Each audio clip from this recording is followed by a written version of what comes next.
Haleluya, salam puji Tuhan. Bapak Ibu Saudaraku sekalian, kita bertemu kembali.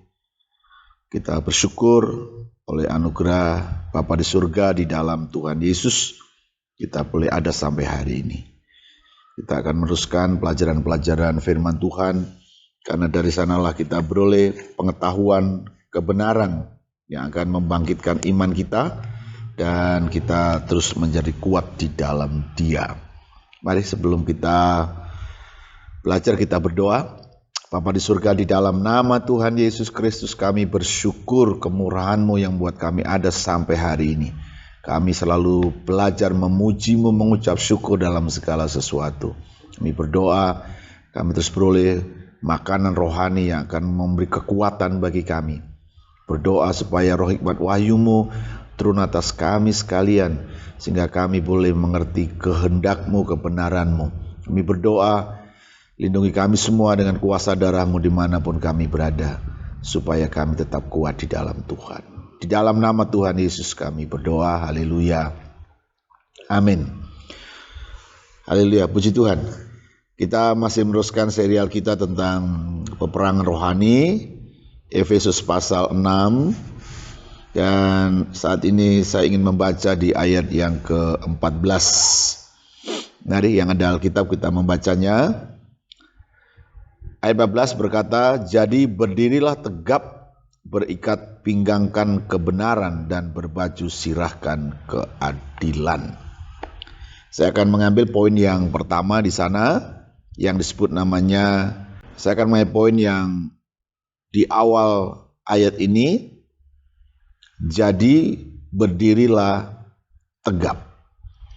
Jadi untuk memulai sebuah peperangan rohani yang akan kita hadapi di setiap hari, maupun khusus juga bagi Bapak Ibu Saudara, para hamba-hamba Tuhan, pelayan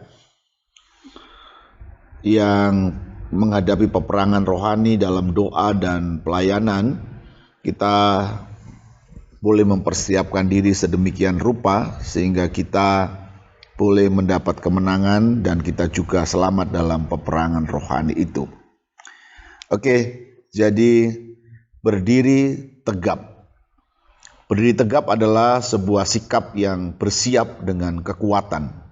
Jadi kita mendapat gambaran bahwa berdiri tegap itu adalah seorang yang sedang bersiap atau dalam kondisi siap dengan kekuatan. Artinya begitu perintah datang, maka ia bisa langsung pergi untuk berperang.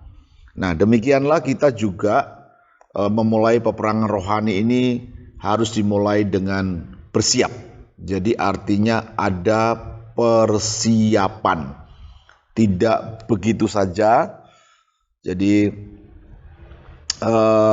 pelayanan doa dalam peperangan rohani itu memang tidak bisa dilakukan dengan sembarang tanpa persiapan, tapi mestinya pelayanan-pelayanan dalam tingkat roh dan juga pengusiran setan dan juga dalam kehidupan sehari-hari ini memerlukan persiapan-persiapan. Jadi kita tidak boleh hanya sekedar atau ikut-ikutan saja, tapi kita harus mempersiapkan diri, ya. Jadi kita harus berdiri teguh. Kalau di Alkitab berdiri tegap, berdiri dengan bersiap dengan kekuatan penuh, siap untuk melangkah. Nasihat-nasihat Rasul Paulus, beberapa ayat saya baca buat kita bahwa dia sangat rindu supaya jemaat Tuhan yang dilayaninya itu berdiri teguh, berdiri tegap. 1 Korintus 15 ayat 58 berkata, "Karena itu saudara-saudaraku yang kekasih, berdirilah teguh, jangan goyah, dan giatlah selalu dalam pekerjaan Tuhan, sebab kamu tahu bahwa dalam persekutuan dengan Tuhan, jerih payahmu tidak sia-sia." Jadi Paulus menekankan berdiri teguh, berdiri tegap, ya, artinya itu adalah persiapan jika pekerjaan-pekerjaan datang kita sudah bisa melakukannya. Haleluya. Demikian juga ditulis di dalam 1 Korintus 16 ayat 13 yang berkata, berjaga-jagalah, berdirilah dengan teguh dalam iman, bersiaplah sebagai laki-laki dan tetap kuat. Luar biasa ya. Jadi berjaga-jaga, berdiri dengan teguh dalam iman, bersikap sebagai laki-laki dan tetap kuat. Ini adalah gambaran Paulus tentang seorang yang imannya akan tetap berdiri dan siap untuk melangkah mengerjakan kehendak Bapa di surga. Paulus juga menuliskan kepada jemaat di Tesalonika dalam 2 Tesalonika 2 ayat yang ke-15, sebab itu berdirilah teguh dan berpeganglah pada ajaran-ajaran yang kamu terima dari kami, baik secara lisan maupun secara tertulis. Ya, jadi dari 3 ayat ini Paulus berharap, mendorong, berdoa supaya orang-orang yang dilayaninya itu dapat berdiri tegap, berdiri teguh untuk memulai pekerjaan-pekerjaan Tuhan. Haleluya. Nah, Bapak Ibu Saudara, untuk menjadi atau menghasilkan situasi iman, situasi rohani yang kuat, yang teguh, itu tentu tidak mudah, itu tidak terjadi begitu saja. Semua harus dipersiapkan sedemikian rupa. Ada beberapa poin yang ingin saya sampaikan buat kita, bagaimana kita mempersiapkan diri sedemikian rupa supaya akhirnya kita bisa memiliki stamina, situasi, kesiapan dalam kekuatan yang kita miliki kapan saja ketika Tuhan membutuhkan kita, ya. Yang pertama adalah untuk seseorang menjadi tegap, berdiri tegap atau berdiri teguh adalah memiliki persekutuan yang baik dengan Tuhan. Ya, memiliki persekutuan yang baik dengan Tuhan. Ini berbicara tentang kualitas hubungan dengan Tuhan, bukan seringnya beribadah. Jadi ini bicara tentang memiliki persekutuan dalam kualitas yang baik.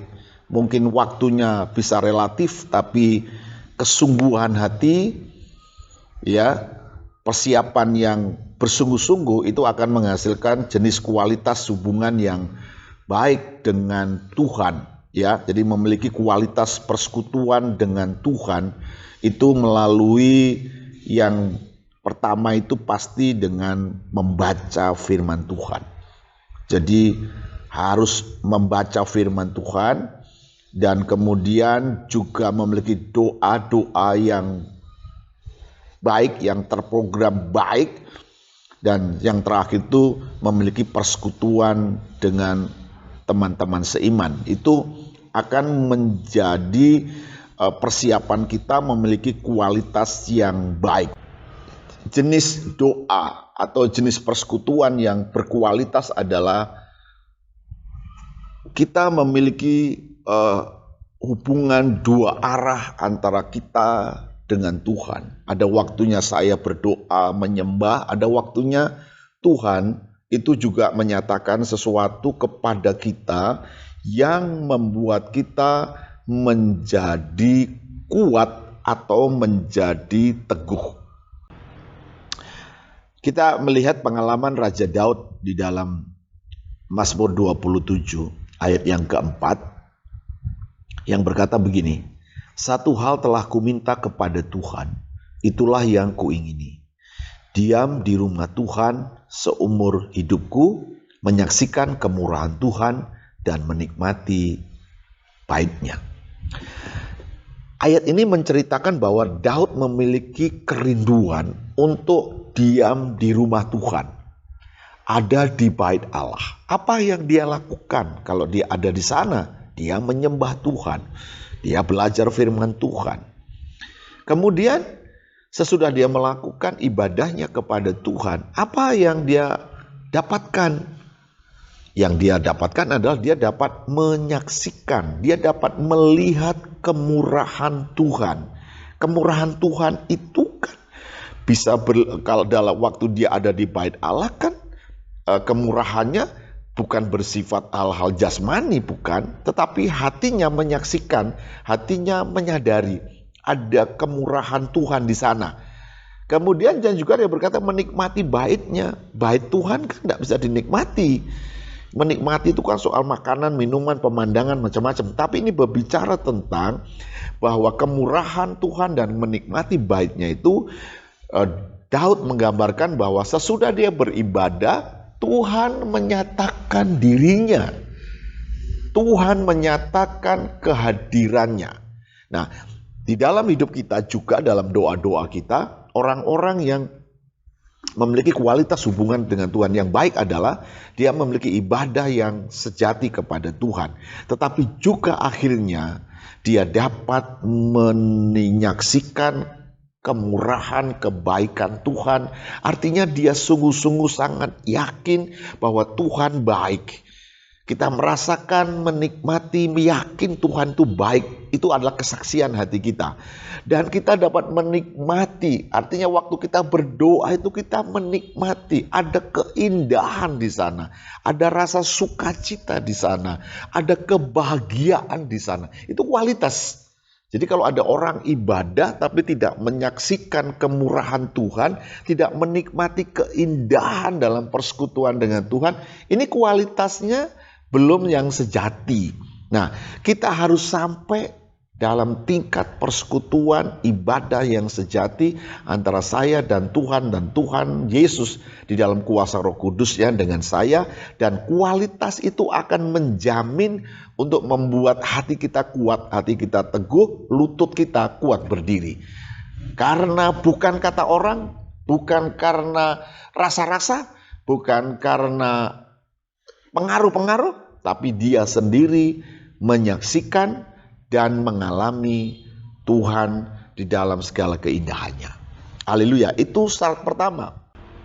Oke, poin yang kedua adalah berpegang pada ajaran yang benar. Jadi berpegang. Jadi kalau kita, Bapak Ibu Saudara, sesudah kita mengalami hal-hal rohani dengan Tuhan, kemudian kita keluar, ya maksud saya begini, kan kita tidak berdoa dalam pergumulan terus, menyembah Tuhan di kamar terus, kan tidak. Sesudah kita mengalami persekutuan dengan Tuhan di baitnya yang mulia dalam roh itu, kan kita keluar, yang bekerja, yang pelayanan, dan macam-macam. Kita akan menghadapi banyak hal yang bisa membawa kita kepada hal-hal yang bertentangan dengan firman Tuhan. Oleh sebab itu penting bagi kita untuk berpegang pada ajaran yang benar. Itu ada ditulis di dalam 2 Tesalonika 2 ayat yang ke-15 yang berkata, sebab itu berdirilah teguh dan berpeganglah pada ajaran-ajaran yang kamu terima dari kami, baik secara lisan maupun secara tertulis. Jadi Paulus, sekali lagi, Paulus itu mengingatkan kepada jemaat di Tesalonika bahwa untuk berdiri tegap, berdiri teguh, maka kita harus berpegang pada ajaran-ajaran yang benar, yaitu firman Tuhan, ajaran para rasul-rasul yang meneruskan ajarannya Tuhan Yesus. Nah, Bapak Ibu Saudara, di bumi ini ada banyak pengajaran-pengajaran, ya. Dari orang tua kita, dari nenek moyang kita, dari ya macam-macam kita membaca, kita nonton, kita mendengar banyak pengajaran-pengajaran. Tetapi orang-orang yang percaya Yesus mengutamakan kebenaran yang sejati adalah firman Tuhan. Oleh sebab itu penting untuk setiap kita belajar firman Tuhan dengan benar. Kalau perlu kita cari orang yang bisa membimbing kita, bisa berdiskusi sehingga kita memiliki pengajaran yang benar. Ya, tentu pengajaran yang benar itu adalah kita belajar, kita memahaminya yang benar itu, dan kemudian kita mengerjakan kebenaran itu. Memang tidak mudah, tapi itu syarat penting. Kalau kita tidak berpegang pada pengajaran yang benar, maka akan ada pengajaran-pengajaran lain. Alkitab, Paulus juga menulis bahwa ada namanya angin pengajaran-pengajaran yang lain. Jadi sesuatu yang bisa mengombang-ambingkan kita dengan ajaran-ajaran yang lain yang tidak berasal dari firman Tuhan. Jadi kita harus belajar firman Tuhan. Di dalam Perjanjian Lama ada contoh seorang yang tidak berpegang kepada firman Tuhan dan itu akibatnya fatal, Bapak Ibu Saudara. Kita bisa membaca di dalam kitab 2 Tawarik.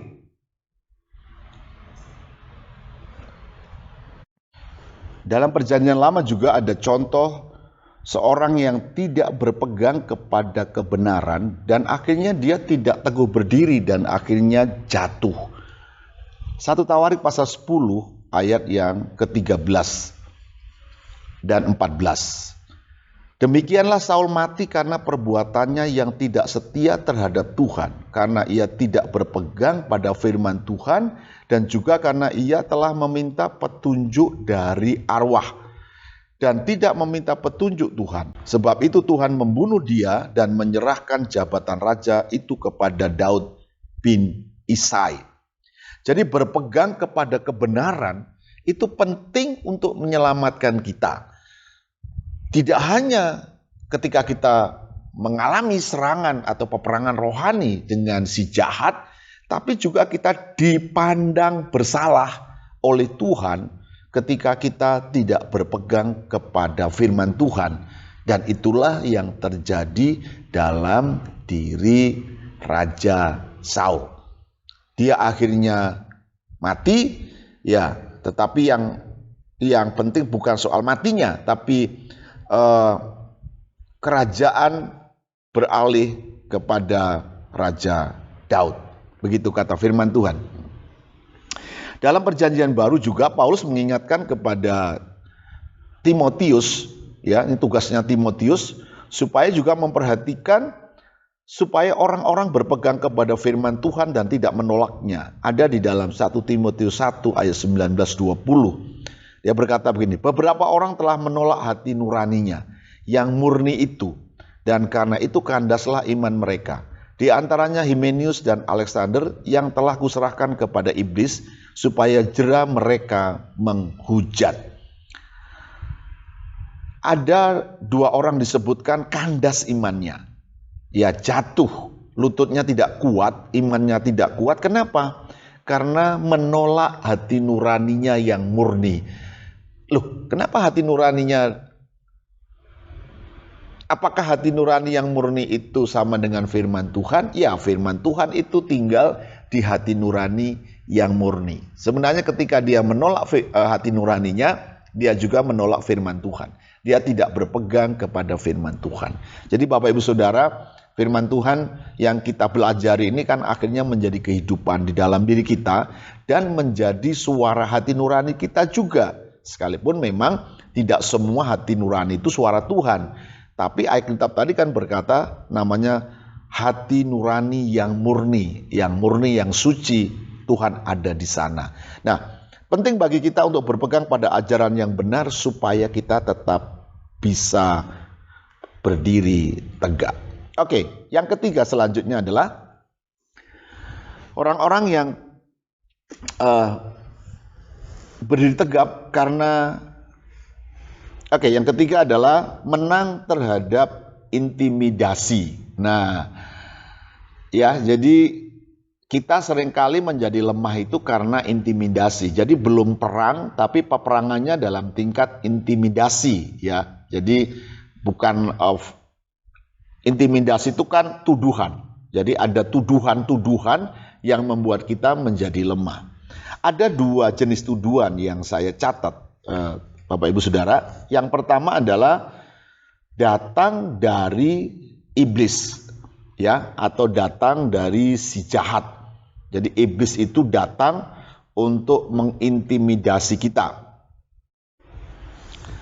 Dalam Perjanjian Lama juga ada contoh intimidasi iblis terhadap seorang imam hamba Tuhan. Itu ada di dalam Sakaria pasal 3 ayat 1 dan 2. Kemudian ia memperlihatkan kepadaku imam besar Yosua berdiri di hadapan malaikat Tuhan, sedang iblis berdiri di samping kanannya untuk mendakwa dia. Lalu berkatalah malaikat Tuhan kepada iblis itu, Tuhan kiranya menghadik engkau. Hai iblis, Tuhan yang memilih Yerusalem kiranya menghadik engkau. Bukankah dia ini puntung yang telah ditarik dari api? Adapun Yosua mengenakan pakaian yang kotor waktu dia berdiri di hadapan malaikat Tuhan. Jadi dakwaan atau tuduhan intimidasi itu pertama datang dari iblis, dari si jahat. Jadi seringkali iblis datang untuk menunjukkan kekurangan, dosa, kelemahan, dan macam-macam. Dan kebetulan dalam cerita ini Imam Yosua itu tidak memakai baju yang bagus, ya Bapak Ibu Saudara, sehingga di dalam 4 dikatakan bahwa ia memakai baju yang kotor. Di dalam perjanjian baru, baju itu bicara tentang perbuatan-perbuatan. Artinya bahwa iblis mengintimidasi kita itu memang bisa saja terjadi karena memang ada dosa. Ada sesuatu yang jahat dalam diri kita yang belum diselesaikan. Ya, Bapak Ibu Saudara, itulah pentingnya supaya belajar untuk menyelesaikan masalah-masalah dosa di dalam diri kita jika kita rindu bertumbuh dan kuat di dalam Tuhan. Nah, memang Alkitab berkata semua kita berdosa, ya Bapak Ibu Saudara, tetapi dosa itu harus dibuang. 1 Petrus pasal 2 ayat yang pertama yang berkata, karena itu buanglah segala kejahatan, segala tipu muslihat, dan segala macam kemunafikan, kedengkian, dan fitnah. Jadi ketika kita mendapati, kita tidak paham kenapa Imam Yosua itu masih mengenakan pakaian yang kotor dalam penglihatan itu. Pakaian itu kan bicara tentang perbuatan-perbuatan yang tidak benar tadi yang kita cerita, yang disebutkan 1 Petrus, dan nanti aja juga Paulus mengatakan di beberapa ayat. Kemudian Yakobus juga mengingatkan kita bahwa hal-hal yang tidak baik itu mesti dibuang. Jika tidak, maka iblis akan datang kepada kita dan mengintimidasi. Dia akan menuduh kita. Dia akan mengatakan bahwa kamu juga berdosa, kamu juga bersalah. Jadi kalau kita sudah dituduh, kita sudah ternyata juga mendapati ada yang tidak benar, nah kita perlu menyelesaikannya, kita perlu membuangnya. Menurut Yohanes, ini cara membuang dosa atau membuang hal-hal yang tidak benar, jadi dibuang dalam pengertian yang benar, ya Bapak Ibu Saudara. 1 Yohanes pasal yang pertama berkata begini, jika kita berkata bahwa kita tidak berdosa, maka kita menipu diri kita sendiri dan kebenaran tidak ada di dalam kita. Jika kita mengaku dosa kita, maka Ia adalah setia dan adil sehingga Ia akan mengampuni segala dosa kita dan menyucikan kita dari segala kejahatan. Jadi untuk membuang dosa adalah, menurut ayat ini adalah mengaku. Jadi mengaku itu artinya memang kita menunjukkan, menyadari, mengakui ya ada dosa dalam diri kita. Biasanya ini kita bisa datang kepada hamba Tuhan yang tentu bisa dipercaya dan kita bisa share cerita kepadanya untuk hal-hal dosa yang serius misalnya bisa dibantu, tapi untuk hal-hal yang sederhana mungkin kita bisa melakukannya. Tapi kuncinya adalah kita mengaku, ya saya berdosa. Kemudian sesudah berdosa, mengaku berdosa, dikatakan oleh Alkitab itu Allah yang setia itu akan mengampuni dosa kita dan menyucikannya. Jadi sesudah kita mengaku, kita menyadarinya, dan tentu kita rindu, kita bertobat tidak mengulanginya, maka kita rindu, kita minta Roh Kudus oleh darah Yesus itu mengampuni dan menyucikan kita. Dan saya menikmati dan mendapatkan banyak orang beroleh kelegaan melalui pengakuan dan pengampunan dosa ini. Nah, ketika kita sudah mengaku, kita sudah memperoleh pengampunan, maka dalam diri kita tidak ada dosa lagi. Ya, sehingga iblis tidak menuduh atau mengintimidasi. Nah, kemudian bagaimana kalau ternyata dia masih datang mengintimidasi? Maka yang kita lakukan adalah kita berkata kepada dia, ini penting bagi kita. Kita berkata kepada iblis, iblis, ya, saya sudah mengaku dosa saya di hadapan Tuhan. Saya sudah mengaku. Jadi kalau Bapak Ibu tidak mengaku, tidak bisa ngomong begini. Kalau sudah mengaku, kita bisa berkata, iblis, aku sudah mengaku, ya aku sudah berdosa, aku sudah mengaku, dan aku sudah minta ampun sama Tuhan, aku berjanji tidak akan mengulangi lagi. Maka dengan sendirinya, iblis akan pergi. Karena Tuhan pasti akan mendukung dan berkata, ya dia sudah minta ampun tadi, begitu. Nah, ini caranya kita untuk menang terhadap intimidasi iblis. Nah, tetapi intimidasi yang kedua juga berasal dari diri kita sendiri, Bapak Ibu Saudara. Ada banyak orang Kristen itu tidak bisa maju, tidak bisa tumbuh, apalagi masuk dalam peperangan rohani. Kenapa? Karena dia selalu menuduh dirinya. Ya, dia menuduh dirinya tidak mampu, dirinya itu lemah, dirinya itu bodoh, dan terus dengan tuduhan-tuduhan itu sehingga dia menjadi lemah. Jadi tidak perlu iblis datang menuduh kita karena kita sendiri juga mengalami intimidasi dari diri kita sendiri. Nah, ternyata itu ditulis juga oleh Yohanes, ada di dalam 1 Yohanes 3 ayat 19 dan 20.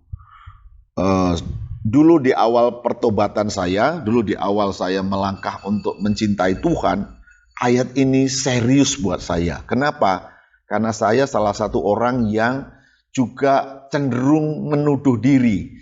Jadi kalau ada beberapa di antara saudara yang punya sifat kelemahan ya, suka menuduh diri sendiri, mengingat-ingat kesalahannya sendiri, dan seolah-olah kita menjadi orang yang selalu lemah, tidak berdaya, dan terus mengingat dosanya, maka Bapak Ibu Saudara perlu baca ayat ini ya.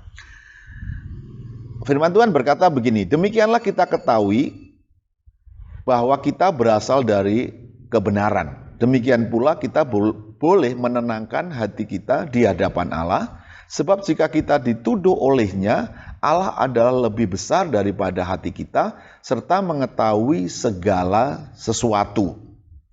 Jadi ternyata intimidasi itu bisa datang dari hati kita juga, dari pikiran kita juga bisa, begitu ya.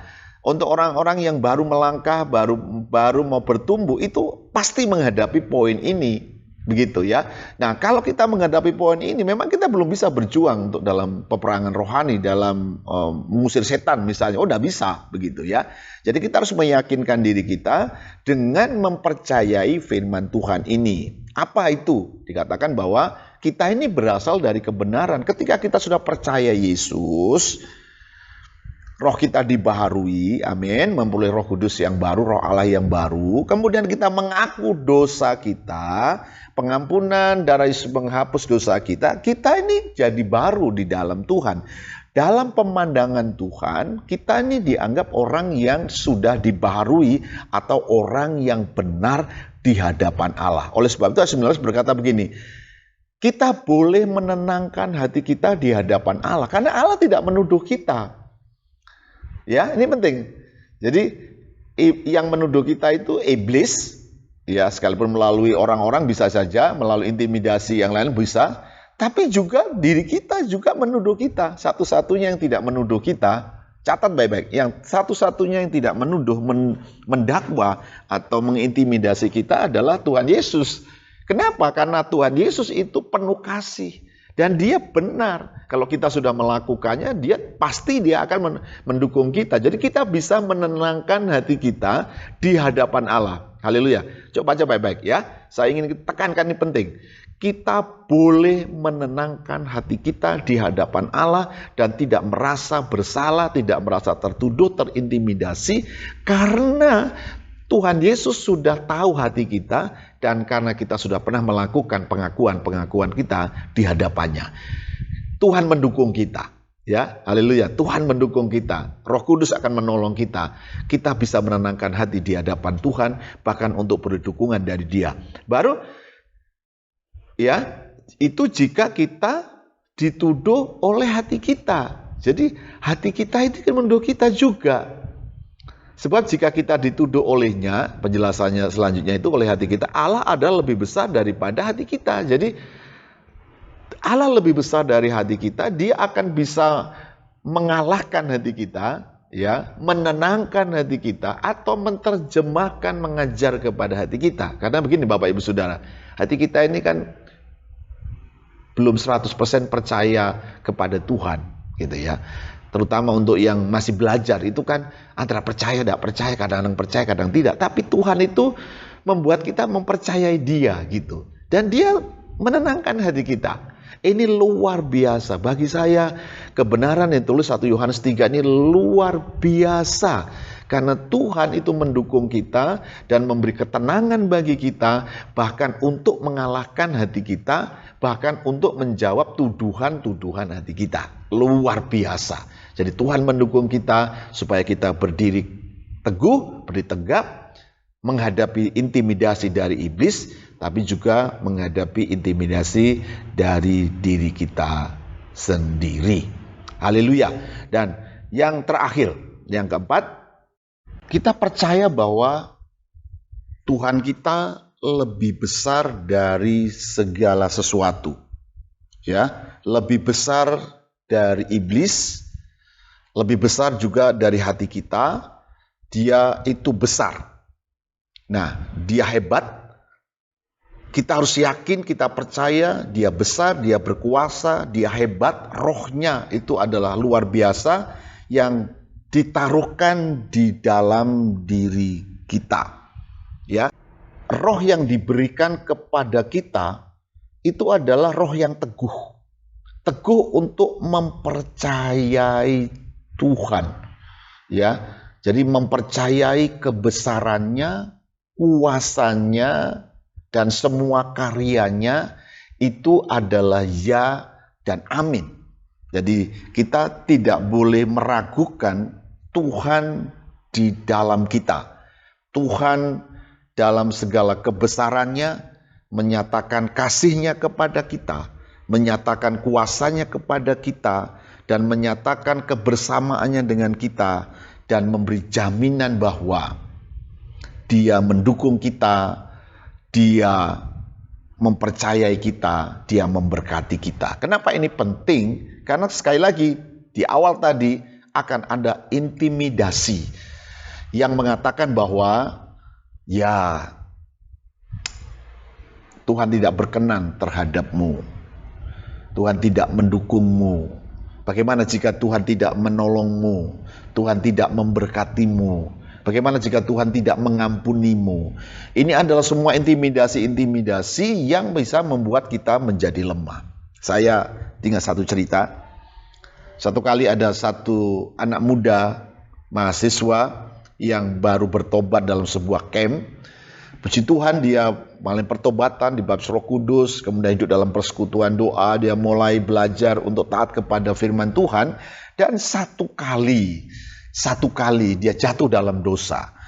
Dan ketika jatuh dalam dosa, dia sedih, kemudian dia akhirnya menjadi gelisah. Pagi-pagi ketika dia mandi sikat gigi, tiba-tiba ada suara yang berkata begini, kamu sudah berbuat dosa dan Tuhan tidak mengampunimu. Kau sudah menghujat Roh Kudus, engkau tidak akan diampuni. Bapak Saudara, ketika suara itu datang, ya, membuat dia menjadi terganggu, dia lemah. Akhirnya berhari-hari tidak bisa berdoa, berminggu-minggu tidak bisa berdoa. Kenapa? Dia sedang ada dalam gelombang kekacauan, tidak ada keyakinan, ya. Jadi diombang-ambingkan, bagaimana dan sebagainya. Tapi akhirnya kami mendapatkannya dia, kami bertemu dengan orang ini, dan kita berbicara firman Tuhan, kita jelaskan semua poin-poin ini yang tadi kita sudah bicarakan. Dan yang utama dari semua adalah Tuhan itu lebih besar dari apapun juga. Jadi setelah dia paham, mengerti, kami berdoa, akhirnya dia lepas dari semua intimidasi dan kembali mengakui bahwa Yesus Tuhan itu adalah benar dan Dia besar. Dia memberi roh yang besar juga kepada dia untuk melawan tuduhan-tuduhan itu. Nah, Bapak Ibu Saudara, ketika kita dalam beberapa poin, mungkin masih ada banyak lagi hal-hal yang bisa kita lakukan, tapi beberapa poin ini saya berharap bisa menolong kita untuk berdiri tegap, berdiri kokoh, tetap mempercayai Tuhan dan mengerjakan kehendak-Nya, sekalipun di dalam perjalanan pencobaan, ujian, berbagai masalah yang ada, kita tetap dipelihara oleh Tuhan karena sikap hati kita yang juga menyerah kepada Tuhan Yesus. Hidup ini milik Tuhan Yesus, hidup ini adalah juga bagi Dia untuk selama-lamanya. Kita percaya Dia akan memelihara kita semuanya. Puji Tuhan, terus luar biasa, terus memberkati. Kita akan teruskan di pelajaran-pelajaran yang selanjutnya. Kita berdoa.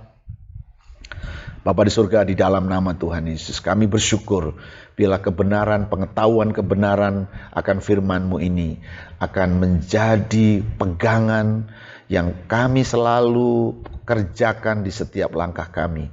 Ketika kami menghadapi peperangan-peperangan rohani, menghadapi intimidasi, menghadapi berbagai hal yang tidak baik, Tuhan Yesus, kami rindu Engkau meneguhkan kami. Bapak Ibu Saudara yang hatimu beberapa waktu ini mungkin sedang diintimidasi oleh keadaan-keadaan di sekelilingmu. Kau diintimidasi oleh iblis, diintimidasi oleh hatimu. Mari praktekkan firman Tuhan dan kerjakan firman Tuhan dengan iman. Lakukan di dalam nama Yesus, karena Dia besar, Dia sanggup mengalahkan intimidasi itu, baik intimidasi dari si jahat maupun intimidasi dari hati kita. Kita percaya Tuhan meneguhkan hati kita semuanya. Terima kasih Bapak, berkati firman-Mu, berkati kami semua dimanapun kami berada. Di dalam nama Tuhan Yesus kami berdoa, haleluya, amin. Dan memberkati kita bertemu di dalam pelajaran selanjutnya.